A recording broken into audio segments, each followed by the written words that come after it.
మనం ఎంతగానో వెయిట్ చేసిన కుబేరా మూవీ రిలీజ్ అయింది. మరి మూవీ ఎలా ఉందో తెలుసుకుందామా? ఆల్మోస్ట్ 3 years బ్యాక్ అనౌన్స్ చేసిన ఈ మూవీ కొన్ని కారణాల వల్ల ఈ రోజు రిలీజ్ అయింది. మూవీ విషయానికి వస్తే మూవీ ట్రైలర్ చూశాక మూవీ మీద ఎక్స్పెక్టేషన్స్ చాలా పెరిగాయి. మూవీ విషయంలో ఒక బిలీనియర్ ఒక మాస్టర్ మైండెడ్ బిచ్చగాడితో కలిసి చేసే ఒక ప్లాన్ అని చెప్పాలి. బిలీనియర్ రోల్లో నాగార్జున గారు అద్భుతంగా చేశారు. ఇంకా ధనుష్ విషయానికి వస్తే మాస్టర్ మైండెడ్ బిచ్చగాడిలా అద్దరుగొట్టాడు అని చెప్పాలి. రష్మిక గారు కూడా one of the most important prominent రోల్లో చేశారు.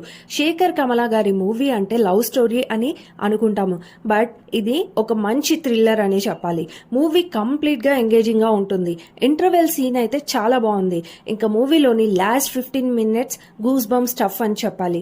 మూవీ కాస్త లెంతీగా అనిపించినప్పటికీ మూవీ మాత్రం చాలా బాగుంది.